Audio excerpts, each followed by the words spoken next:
162페이지에 7번부터 이어서 보면은요. 소득세 납부. 우리가 2월 급여를 지급할 때 원천징수했던 소득세가 있었는데 그때 소득세가 225,420원이었던 모양입니다.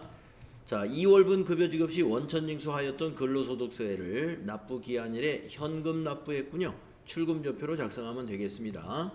예, 그러면 차변에 오는 것은 예수금이 오는 거죠. 우리가 급여 지급하는 날 예수금 부채로 잡아놨지 않습니까? 그 중에 225,000원, 225,420원 예수금 감소하고요. 대변에서는 현금이 나가죠. 대변의 현금이 225,420원. 네, 이렇게 입력하는 겁니다. 원천징수했던 소득세를 납부할 때는 차변이 예수금, 대변이 현금이다. 현금 납부했으니까요. 출금조표로 작성하십시오. 3월 10일 날입니다. 자, 3월 10일로 날짜 붙이시고 1번 출금 예수금 254. 거래처는 생략하시고 저교에는 근로소득세 납부했죠. 1번 근로소득세 등 예수금 납부 225420. 네, 그러면 차변의 예수금, 부채 감소, 대변의 현금, 자산 감소 이렇게 됩니다. 자, 그 밑에 거는 건강보험료 납부죠. 네, 3월 10일 날. 근데 이제 바로 위에 7번에서는 소득세 납부니까 소득세라는 것은 근로자가 전부 부담하는 것이기 때문에 그냥 예수금에서 원천징수한 걸로 다 납부해버리면 되죠. 그래서 예수금 감소 하나로 해결이 되는데 이 건강보험료를 납부할 때는 근로자 부담분 예수금 잡았던 거하고 그 다음에 회사가 지원해 주는 것이 있죠. 그 두 개를 같이 납부하는 거예요. 그러니까 여기 건강보험료 납부금액 502,200원 안에는 예수금에서 납부하는 것도 있고 회사가 부담하는 것도 있는 거죠. 여기 설명을 한번 읽어봅시다. 건강보험료와 장기요양보험료를 신한은행 보통예금 계좌에서 이체하였다. 이건 대체전표로 써야 되겠네요. 대변의 보통예금 이렇게 50%인 25만 1,000원은 원천징수한 금액이며 즉 예수금, 나머지는 회사 부담분이다. 나머지는 회사 부담분. 가로 열고 회사 부담분은 복리후생비로 할 것 이렇게 했습니다. 이와 같이 시험에서도요 개정 과목을 콕 찍어주는 일이 있어요. 그런 경우는 어떤 경우라고 우리가 이해하면 되냐면은 이걸 콕 찍어주지 않으면은 보험료로 처리할 수도 있기 때문에 그렇습니다. 건강보험료니까 보험료 중에 한 가지죠. 그래서 보험료 이렇게 처리하면 그것도 꼭 틀렸다고 할 수는 없어요. 보험료 중에 하나니까. 자, 그러나 우리 회사에서는요 이 보험료는 회사의 어떤 자산을 지키기 위한 재산을 지키기 위한 그런 보험 성격이 아니고 직원들의 건강보험료를 회사가 일부 50% 지원해 주는 거니까 복리후생적인 차원의 비용 성격으로 본다는 거죠. 자, 그래서 복리후생비로 처리할 것 이렇게 했으니까요. 자, 그러면 대변의 보통예금 신한은행을 먼저 입력할까요? 502,200원.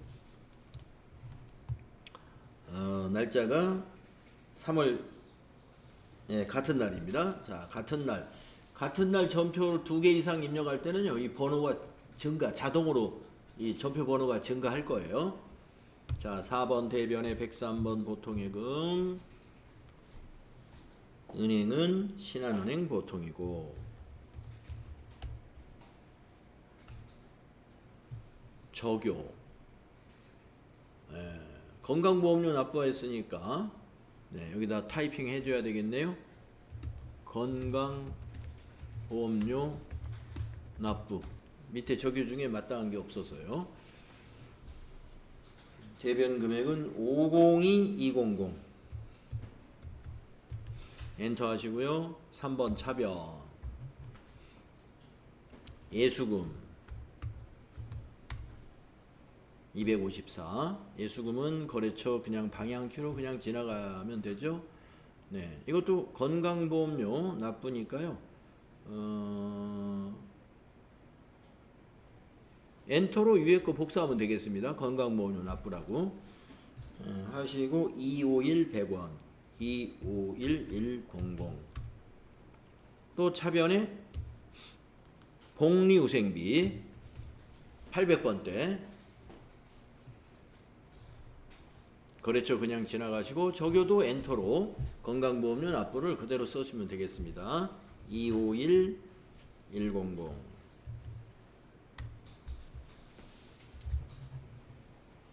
예, 이렇게 하시는 거죠.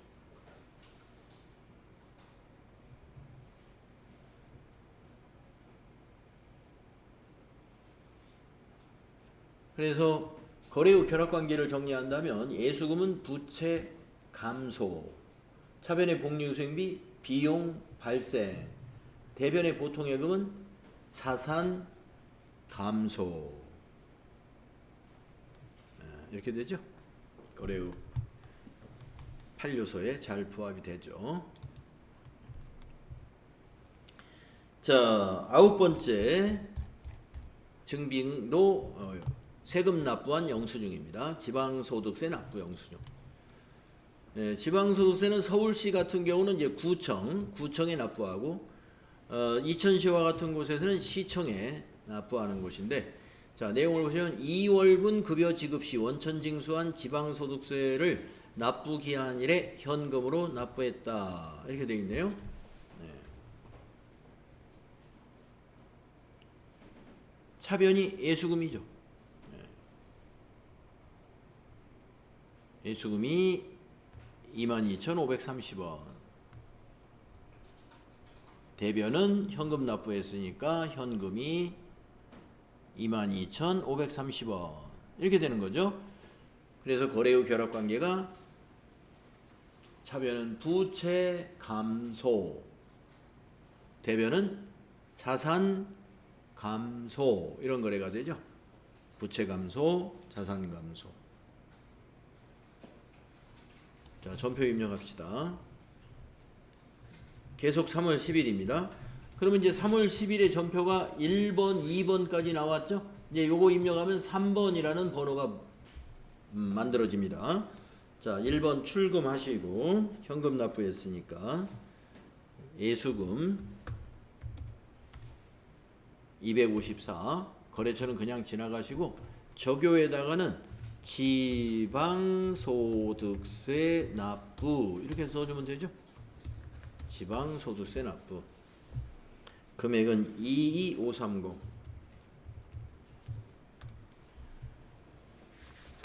그러면 차변의 예수금이 22,530원, 대변의 현금이 22,530원. 부채 감소, 자산 감소.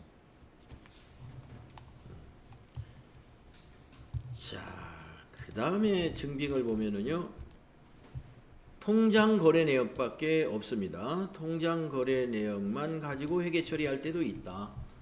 데일리룩과 상품 구입 계약을 하고 계약금을 보통예금 계좌에서 이체하여 지급했다.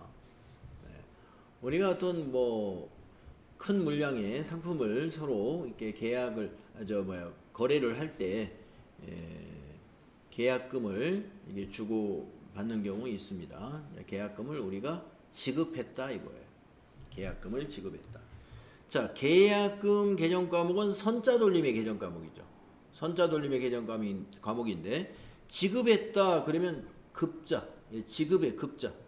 받았다 그러면 숫자. 그래서 선급금이 되든지 선수금이 되든지 둘 중에 하나입니다. 계약금은. 자, 지금은 선급금이에요. 계약금을 지급했다. 그러면 계약금을 지급한 선급금은 자산일까요? 부채일까요? 계약금을 지급함으로써 우리가 의무가 발생했을까요? 권리가 발생했을까요? 권리가 발생했죠. 권리는 자산이죠. 그래서 선급금은 차변에 오는 거예요. 계약금을 지급했으면 선급금 자산 처리하는데 자산의 증가로 봅니다. 권리가 생겼기 때문에. 무슨 권리가 생겼죠? 상품을 양도, 인도받을 권리가 생긴 거예요. 그 권리를 우리는 자산이라고. 그래서 선급금이 450만 원 차변이 되겠고요. 그러면 이 선급금도 거래처 관리가 필요해요. 그래서 대일리룩에다가 지급했으니까 선급금의 거래처 코드 대일리룩으로 코드란에 꼭 넣어주셔야 되고, 대변에는 이제 보통예금이죠. 보통예금에서 계좌 이체 시켰으니까 대변에 보통예금, 이것도 거래처는 신한은행으로 코드란에 꼭 넣어주셔야 되고요. 금액은 450만 원 같습니다. 그래서 이 거래 후 결합관계는 차변 선급금 자산 증가, 대변의 보통예금 자산 감소, 이런 결합인 것이죠. 자, 3월 20일자로 입력합니다. 자, 3월 20일로 고쳐주시고요. 고쳐주시고 차변의 선급금 131번 코드에다가 거래처 코드에 대일 01002 조교에다가는 상품 구입 계약금이라고 타자해야 되겠네요. 상품 구입 계약금 금액은 4500000 450만 원이고요. 대변이 103번 보통예금이죠. 보통예금은 은행입니다. 신한은행 코드란에다가 신한 해서 98002가 들어가야 되고요. 적용은 엔터로 위에 있는 상품 구입 계약금을 복사해서 적용을 적용해 주면 되겠고요. 대변 금액은 4500 플러스 이런 것이 되겠습니다. 계약금 지급한 거래였습니다. 여기까지네요. 모두 10건의 증빙에 대하여 우리가 전표를 입력했는데, 지금 입력한 이 모든 것이 부가가치세 신고서에 반영할 내용이 아니에요. 여기 있는 것은 회계 처리만 하면 되는 내용이에요. 그래서 우리가 이제 어떤 회계 처리를 할 때 이 회계 처리 메인 매출 전표에 회계 처리해야 되냐, 일반 전표에 회계 처리해야 되느냐, 이것을 어떻게 판단합니까? 이걸 질문에 오시는 분들이 꽤 있습니다. 그 기준은 아주 간단합니다. 자, 그냥 회계 처리만 해야 되는 것은 일반 전표. 부가세 신고서에 포함해서 신고해야 되는 것은 메인 매출 전표에다 입력해야 부가세 신고서로 반영이 된다. 예, 되겠습니다. 자, 그래서 164쪽부터는 이제 수행과제 풀이, 우리 지금 10개 했던 거에 대한 풀이가 쭉 있는데요. 컴퓨터 없이 그냥 책으로만 공부할 때는 요 풀이를 봐가면서 공부를 하시면 돼요. 교재만 가지고 공부하실 때는 풀이를 보면서 공부하시면 됩니다.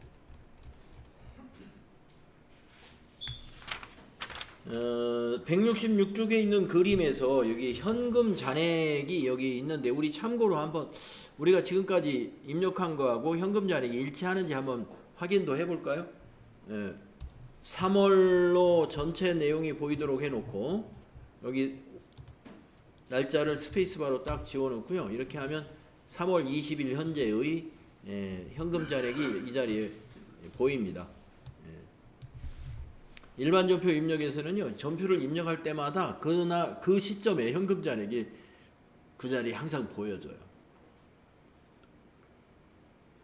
똑같죠? 1159000.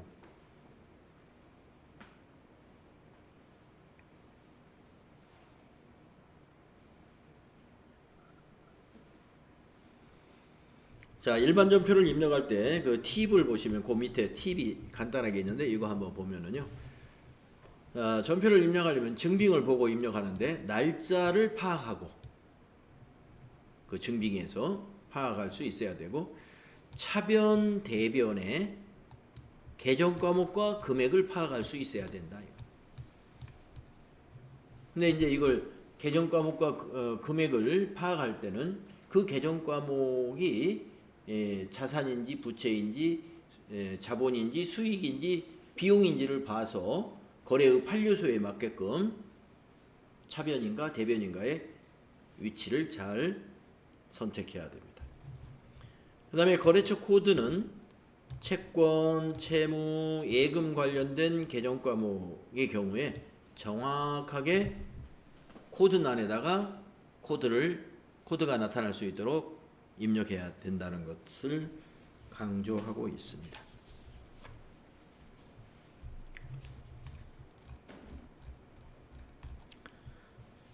이제 일반 전표 입력 여러분이 굉장히 이제 숙달이 됐고요. 여러분들이 나중에 이제 그 전표 관리에 대해서 NCS 평가 시험을 봅니다. 이렇게 이제 할 거란 말이에요. 원래는 이제 한 27일 날쯤 보려고 그러는데 27일 날 우리가 수업이 없기 때문에 2월 3일이나 4일에 이제 시험을 볼 생각입니다만은 여기까지가 이제 전표 관리가 끝난 거예요. 여기까지가 지금 제3장부터는 자금 관리잖아요. 그래서 지금까지 우리 연습한 거, 거래의 결합관계 제가 쭉 얘기했잖아요. 분개하면서 차변에 뭐 얼마, 대변에 뭐 얼마, 결합관계가 뭐 차변에 뭐 비용 발생이다 또는 자산 증가다, 또 대변에 뭐 자산 감소다, 뭐 부채 증가다 이런 거 했잖아요. 그것을 할 수 있는지 간단한 분개 문제와 그 다음에 출금 전표 하나, 입금 전표 하나, 대체 전표 하나 작성하는 거. 그 정도 내고요. 그 다음에 여기 정규 증명 서류를 아는가. 오늘 지금 여기 167페이지에서 우리가 하려고 하는 영수증 수치명세서 작성과 관련해서 정규 증명 서류라는 게 있거든요. 정규 증명 서류. 정규 증명 서류 4가지가 있어요. 이 4가지는 우리가 어떤 것인지 알고 있어야 돼요. 이 4가지. 그래서 이런 거에 대해서 우리가 그 전표 관리라는 부분에서 실습했던 거 그거를 시험 본다고 보시면 돼요. 그거를 어렵게 내는 거나 배우지 않은 걸 낼 수는 없습니다. 지금 어제와 오늘 사이에 했던 것을 이제 시험 문제로 만들어서 또 한번 본다. 이렇게 책하고 똑같지는 않겠지만 유사하게 해서 평가 시험이 있다는 거. 자, 그러면 영수증 수치명세서 작성에 대해서 실습을 해볼 텐데요. 여기 필요한 지식을 한번 읽어보겠습니다. 증빙이란 거래 상황에 대하여 객관적으로 입증이 가능한 증거 서류를 말한다. 일정 사업자와 거래 건당 3만 원 초과의 지출 거래 시에는 건당 3만 원이 초과됐으면 정규 증명 서류를 수취해야 하며 3만 원 초과 거래 시에는 세금 계산서를 받든지 계산서를 받든지 카드 매출 전표를 받든지 현금 영수증을 받든지 해야 한다 이 말이죠. 수취하지 않은 경우는 지출 증명 미수치 가산세 거래 금액의 2%를 법인세 신고 때 3월 이제 말일 3월 말일에 이제 법인세 신고를 하는데 법인세 신고 때 납부해야 한다. 그래서 이 가산세를 괜히 부담할 필요 없잖아요. 그렇기 때문에 우리가 이제 신입사원 교육 같은 걸 할 때 보면은 법인에서 이제 회사 업무를 하다 보면 비용 지출하고 이렇게 증빙 받아오는 경우 있단 말이에요. 그래서 카드로 지출해라. 회사 비용은 법인 카드를 가지고 써라. 그러면 그 법인 카드로 지출하면 신용카드 매출 전표에 해당이 되는 거예요. 그렇게 되면은 금액이 거래 금액이 뭐 5만 원이든 50만 원이든 이런 지출 증명 미수치 가산세라는 걸 뭐 걱정할 필요가 없죠. 그런데 이제 뭐 카드를 적절하게 쓸 수 없는 경우에는 현금을 줬으면 현금 영수증 받아오면 되고, 아니면 현금 영수증을 받을 수 없는 상황이었으면 세금 계산서나 또 면세 사업자로부터는 계산서를 받아오면 됩니다. 계산서를. 그러면은 이 지출증명 미수치 가산세하고 관계가 없어요. 자, 그런데 그렇지 않았을 때는 가산세 2%의 가산세가 된다. 정규증명서를 수취하지 않은 경우 영수증 수취 명세서를 작성하여 제출하여야 한다. 네. 영수증 수취 명세서 작성하는데 법인 사업자는 제출 의무는 없지만 작성을 해야 계산을 해야 되잖아요. 네. 우리 법인이 정규증명서를 받지 못한 증빙이 얼마인지를 계산을 해야 되니까 작성은 해줍니다.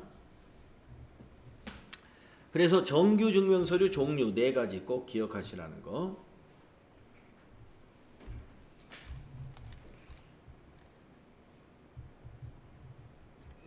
자, 그러면 밑에 있는 수행과제 한번 보도록 하죠. 영수증 수취명세서 작성거래라고 했는데 왜 작성해야 되는가 보니까 밑에 증빙이 영수증입니다. 자, 영수증은 증빙에는 해당되지만 증빙의 종류로 보긴 해요, 이거를. 그러나 이거는 아니죠. 정규증명서류, 즉 적격증빙은 아닙니다. 왜 그러냐? 금액을 보니까 6만 원짜리예요. 거래 금액이 6만 원인데 영수증을 받았어요. 거래 금액 6만 원이라면은 세금 계산서를 받거나 계산서를 받거나 신용카드 매출점표로 받거나 현금 영수증으로 받거나 했어야 된다. 자, 내용을 보겠습니다. 업무에 사용할 문구를 호서문구에서 구입하고 현금으로 지급했다. 그러면 출금좌표 쓰면 되겠네요.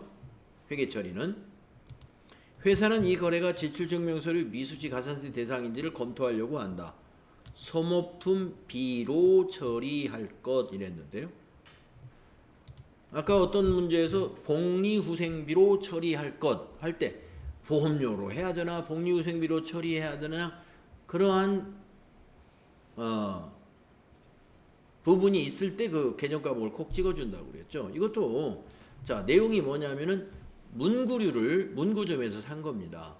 그러면 이 문구류 하면 되게 이제 사무용품이잖아요. 문구류라는 게. 그래서 어떤 회사는 사무용품비라고 하는 판매관리비 개정 과목으로 비용 처리하는 회사도 있어요. 근데 소모품 B로 처리하는 회사도 있고, 그래서 문구용 소모품도 소모품비. 그래서 사무용품비로 처리할 수도 있기 때문에 여기서도 콕 찍어준 겁니다. 안 찍었을 때는 소모품비로 해도 맞다고 해야 되고 사무용품비라는 판매관리비 계정이 있으면 그걸로 해도 맞다고 해야 돼요. 자, 그래서 회계처리 분계를 써보면은요. 차변은 소모품비, 대변은 현금이 되는 거죠. 그래서 차변 요소는 비용 발생, 대변 요소는 자산 감소. 이제 이런 결합관계 여러분 잘 판단할 수 있죠. 자, 수행 2번 전표 입력을 해보세요. 출금 전표로. 자, 일반 전표의 날짜를 4월 2일로 입력하시고요. 1번 하면 출금이고 소모로 검색을 해보겠습니다. 소모 830번 소모품비로 해야 되고요. 거래처는 비용이니까 코드로까지 관리할 필요는 없으나 여기 텍스트로 호서문구라고 하나 넣어주고요. 호서문구. 저교회는 거기 품명 화일을 구입해야 되는 거예요. 화일 구입이라고 품명 보고 넣어주는 게 좋을 것 같고요. 금액은 6만원 60 플러스 입력하시면 되겠습니다. 그러면 차변에 소모품비 6만원, 대변에 현금 6만원, 비용 발생 차변, 자산 감소 대변이었습니다. 자, 그런데 문제가 수행 3번, 수행할 문제가 하나 더 있죠. 영수증 수취 명세서라는 것이 있는데요. 1번 서식과 2번 서식이 있어요. 예, 그거를 작성하라. 한번 가보겠습니다. 그러면 그것이 어디냐 하면은요, 전체 메뉴에 나가 보시면은 이쪽 끝에 있어요. 결산 쪽에. 영수증 수치명세서. 클릭을 하시고요. 이렇게 되어 있습니다. 여기 이제 2번 서식이 여기 2번 탭, 1번 서식이 여기 1번 탭. 예. 자, 그러면 2번 탭에다가 입력을 해주면 돼요. 거래일시는 2024 0402. 상호라는 것은 그 문구점 상호를 말합니다. 호서문구.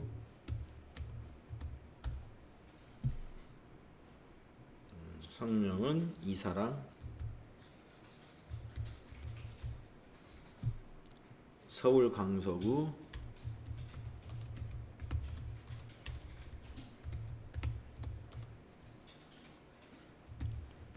강서로 420. 사업자 번호도 사업자 번호 30133 16515. 거래 금액 6만 원. 자, 6만 원하고 엔터 치니까 구분란에 표가 하나 나타나죠. 구분란의 표는 코드가 부여되어 있어요. 15, 16, 17, 18, 19 이런 식으로. 예를 들어서 이 거래가 농민과의 거래였다 그러면 18번 넣어주면 돼요. 국가와의 거래였다 그러면 19번 넣어주면 돼요. 택시비였다 그러면 28번 넣어주면 돼요. 뭐 간주 임대료였다 그러면 31번 넣어준다든가, 송금 명세서를 제출할 거다 그러면 33번 넣어준다든가, 네, 부동산을 구입했다 그러면 26번 넣어준다든가 이런 겁니다. 자, 구분란에 지금 15번부터 35번까지 20개의 코드가 있는데요. 이 사유에 해당이 된다면 가산세 제외예요.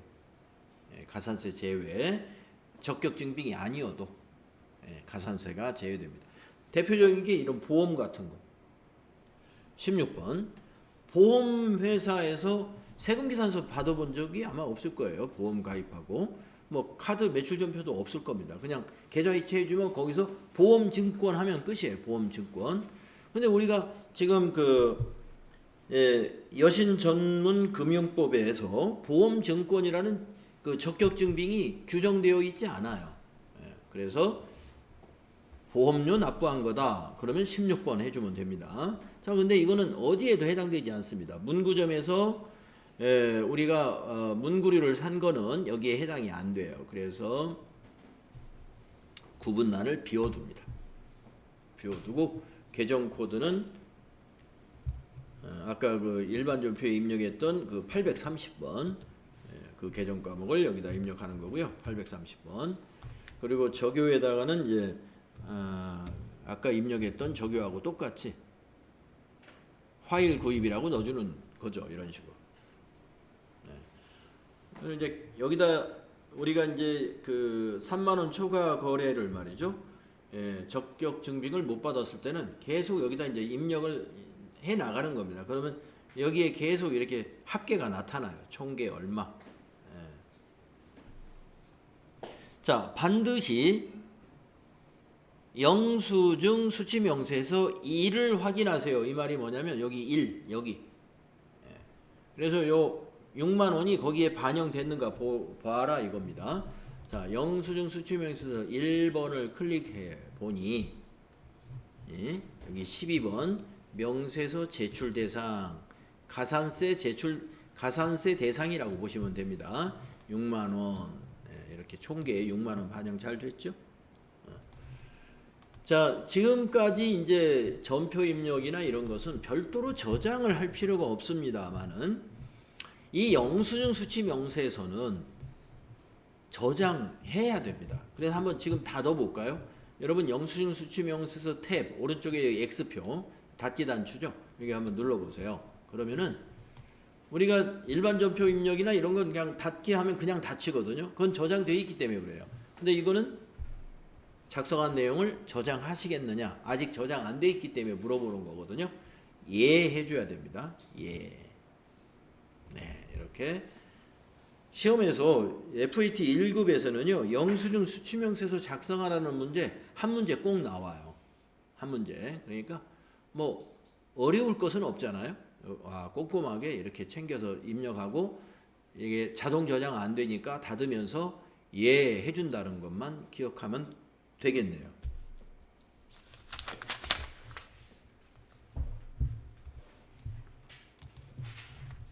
그 뒤에 풀이 나오죠. 뒷장에.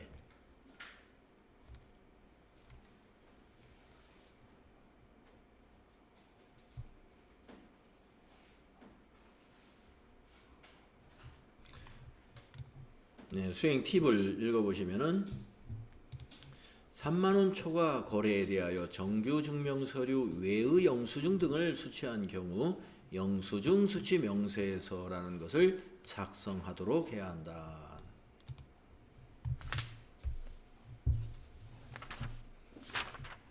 네, 그러면 이 출제 예상이라고 되어 있는 평가 문제 이런 것 등을 이제 수행하고서 제가 앞 시간에서도 말씀드렸습니다만은 채점은 이 평가 문제를 가지고 채점을 합니다. 그랬잖아요. 그래서 문제들이 이제 이렇게 나올 수 있다. 이렇게 사지선다로 나올 수도 있고 단답형으로 나올 수가 있습니다. 자, 1번부터 한번 거기 5번까지 한번 해볼까요? 전표 출력을 조회하는데 1월 거래 내역 중 입금 전표로 작성된 전표의 거래처로 옳은 것은 이랬습니다. 이거는 전표 입력을 조회하면 돼요. 전표 출력이라는 메뉴가 따로 있긴 합니다. 근데 입력에서 조회하나 출력에서 조회하나 똑같은데 우리는 입력 메뉴를 많이 봤잖아요. 입력에서 조회하는 게 더 편안합니다. 전표 입력 여기서 자 1월 거래를 다 보는 것은 아시죠? 여기서 일자를 1월로 선택하시고 뒤에 1은 스페이스바로 이렇게 지우시면 된다고 그랬죠. 그리고 엔터 치면은 1월 거래 전표가 이렇게 쭉 하나면에 다 보여요. 그 중에서 입금이 딱 하나 있었단 말이죠. 그렇죠? 그래서 입금 전표로 작성된 전표의 거래처가 코디나라. 그래서 답이 3번이 되겠습니다. 마우스로 3번을 딱 클릭하면 답안이 작성된다고 그랬죠. 그 다음에 2번을 보시면 일반 전표 입력 조회에서 1월 14일 거래 접대비 계정 적용 코드 번호와 내용으로 옳은 것은 네. 여기서 지금 1월 14일 거 지금 화면에 보이거든요. 1월 14일 거 이걸 말하는 거죠. 네. 접대비 1번 코드 썼죠. 거래처 접대비 신용카드 법인 네. 그래서 답이 1번이죠. 1번 답이 되겠고 그 다음에 3번 월계표 조회입니다. 2월 한 달 동안 발생한 판매 관리비 금액은 얼마냐. 비용은 차변에서 발생한다는 거 아시죠? 이 월계표에 가서 2월 한 달 거에 차변 판매 관리비 차변 합계를 보면 합계를 여기다 기록하면 되죠. 자 그러면 일계표 월계표라는 메뉴는 어디 있느냐. 바로 여기 있습니다. 1월계표 클릭해 보세요. 1월계표 거기에 이제 왼쪽에는 일계표 오른쪽에는 월계표인데 뭐 둘 중에 어느 걸 써도 상관은 없는데요. 일계표는 몇 월 며칠부터 몇 월 며칠 이런 식으로 조회할 수가 있고 월계표는 몇 월부터 몇 월 이렇게 일까지는 못 보고 월 단위로 조회하는 거죠. 그러면 이거는 뭐 2월 한 달이니까 월계표를 하나 일계표를 하나 마찬가지예요. 자 우리는 월계표에서 한번 써볼까요? 2월부터 2월 2월 한 달이 이렇게 됩니다. 2월부터 2월 자, 그러면 이제 개념 가구 별로 없네요. 하나면에 충분히 보이네요. 판매 관리비 여기 있을 거예요. 순서가 자산, 부채, 자본, 수익, 비용 이런 순서로 보이는데 없는 것은 이제 빠지고요. 수익이 없으니까 나타나지 않은 거고 비용의 판매 관리비가 보이네요. 비용은 차변에서 발생하죠. 그래서 질문한 내용이 2월 한 달 동안 발생한 판매 관리비 금액은 얼마냐? 그러니까 이게 답이 되는 거예요. 7654000. 그래서 마우스로 여기 7654000을 이렇게 클릭한 다음에 컨트롤 C 하고 나서 이제 그 여기 괄호 쳐 있는 답안 부분이 있잖아요. 거기에 이제 괄호 쳐 있는 그 답안 작성하는 곳에다가 커서를 딱 클릭해주고 붙여넣기 이렇게 하면 됩니다. 타이핑 하는 것보다 여기서 클릭하고 이게 클릭이 안 된 것 같지만 이게 한번 클릭하면 이게 안에서 클릭이 돼요. 된 거나 다름없어요. 컨트롤 C 하면 이게 복사가 됩니다. 그래가지고 붙여넣기 하십니다. 보고 입력을 해도 되고요. 복잡한 숫자는 이제 복사해서 붙여넣으면 더 정확하고. 그 다음에 4번을 보면은요, 월계표 지금 보고 있는 거죠. 3월 말 예수금 잔액. 이거는 질문이 잘못됐어요. 왜 그러냐면은 지금 우리가 월계표에서는 3월부터 3월로 조회하게 되면 잔액이 보이는 게 아닙니다. 자, 월계표는 그 한 달 동안에 자산이면 자산이 증가한 건 얼마? 차변에 또 대변에서 감소한 건 얼마? 한 달 동안의 증가와 감소. 또 부채도 마찬가지로 대변에 증가와 감소. 이렇게 증가와 감소, 수익과 비용은 발생한 금액이 얼마다. 이걸 보는 장부가 월계표, 일계표입니다. 잔액이라 하는 것은요. 3월 말 잔액이면은 1월부터 2월, 3월 쭉 거래를 총 종합해서 남은 잔액이 되는 거죠. 그래서 한번 일단 일계표에서 한번 볼까요? 월계표에서 여기서 3월부터 3월로 한번 해보세요. 3월부터 3월로 해보시면은 예수금, 예수금이 부채죠. 예수금이 부채인데 부채의 잔액, 부채는 대변에 잔액이 있는 거잖아요. 대변에 하나도 없어요. 대변에 하나도 없어요. 3월 말에 예수금이 하나도 없다는 것은 우리가 원천 징수한 거 이미 납부가 끝났다 이 말입니다. 납부가 끝났어요. 그래서 예수금이 전부 다 차변에 와 있네요. 이거는 잔액이 아니고 예수금 감소한 거예요. 예수금이 부채니까 3월 중에 예수금의 감소가 얼마냐 했다면 499050입니다. 그러면은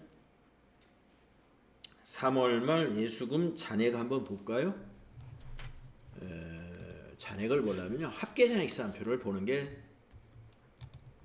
맞죠. 합계와 잔액이 같이 보이는 거. 그래서 이 문제는 합계잔액시산표에서 조회하라고 문제를 냈어야 될 것 같습니다. 자, 합계잔액시산표 가셔가지고 여기다가 3월부터 3월 31일로 조회해 보겠습니다. 유동부채에서 볼 수가 있겠죠. 예수금,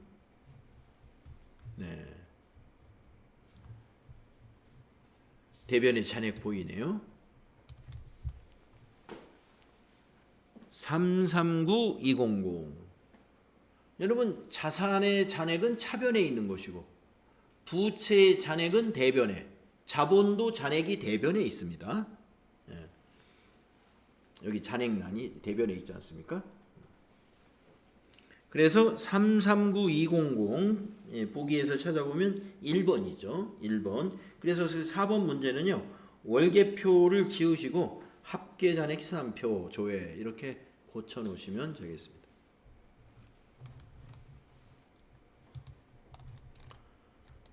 그 다음에 5번을 보면은요. 영수증 수취명세서 조회해가지고 3만원 초과 지출에 대한 영수증 수취명세서 1번에 12 명세서 제출 대상 금액은 얼마인가? 6만원. 답에다 이게 60000 입력하면 돼. 왜 그러냐면 이건 이제 물론 기억이 안 나면 가서 조회해봐야 되겠지만 우리가 금방 입력했지 않습니까? 아까 167페이지에서 여러분 시험 보실 때에도 뭐 금방 처리한 거에 대해서 평가 문제를 딱 보니까 내가 금방 처리했던 걸 질문했네? 굳이 가서 조회 안 해도 돼요. 기억나는 거 그냥 답안에 입력하면 됩니다.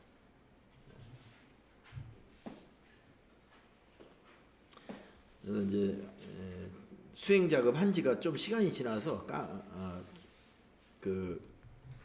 기억이 안 난다 그렇다면은 영수증 수취명세서를 가서 12번의 명세서 제출 대상 금액이라는 건 여기 1번 탭에 있는 거예요. 영수증 수취명세서 1번에 아까 우리가 봤던 여기 12번 요거 12번 명세서 제출 대상 거기에 6만원 이걸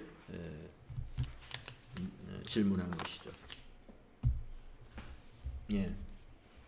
이렇게 해서 우리가 이제 전표 관리에 관한 단원이 끝났는데요. 사실은 이제 다음 제3장에 넘어가는 것이 자금 관리지만 이 자금 관리도 전부 일반 전표 입력을 연습하는 거라고 보시면 돼요. 자금 관리까지. 예. 그래서 자금 관리까지 여러분이 연습하는 전표 관리 우리가 한 4시간 정도 걸렸나요? 그러면 자금 관리도 한 4시간. 예. 그래서 이제 자금 관리는 한 이틀 걸리겠네요. 4시간 하면은. 그래서 자금 관리 끝나면은 제4장이 이제 부가가치세 신고로 넘어가잖아요. 여기서부터가 메인 매출 전표 입력이에요. 예. 제4장이 메인 매출 전표 입력. 그래서 그런 앞으로 진행이 그렇게 될 것입니다.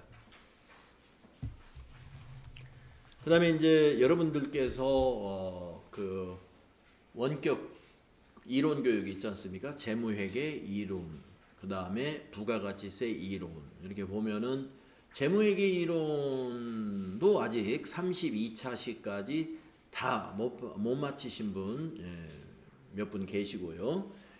그래서 재무회계 이론 좀 다 챙겨서 좀 들어주시고, 그 다음에 이제 부가가치세 이론은 뭐 30차시 이렇게 길지 않아요. 그건 12차시까지 있으니까 부가가치세 이론도 좀 들어가지고 가능한 1월 말일까지는 원격 교육이 다 두 과목 다 100% 진행해 주시고, 거기 이제 재무회계 이론에서도 다 듣고 나서 평가 문제, 또 부가가치세 이론에서도 저 시험 보는 거 있거든요. 시험이 20문제 아마 나올 거예요. 20문제 나오면 푸시면 됩니다. 제한 시간 40분으로 세팅이 돼 있을 것 같아요. 40분. 그래서 시험 응시하겠다 해놓고 가만히 다른 일을 하고 있으면 시간이 다 지나가 버려가지고 못 풀게 되니까, 네. 그거를 40분 시험 볼 수 있는 준비가 되어 있을 때 그 시험에 응시하시면 되고요. 일단은 진도를 좀 빼주셔야 된다. 그래서 구정 연휴 동안에 도저히 시간이 안 되면 뭐 어쩔 수 없지만 된다면 가능한 이렇게 해주시고, 하여튼 빠른 시일 내에 재무회계 이론, 부가가치세 이론 다 100% 진도 나가줘야 됩니다. 네, 그리고 이제 여러분들은 이제 2월 3일 날 이제 건강한 모습으로 다시 나오시면 됩니다. 혹시 질문 있으실까요?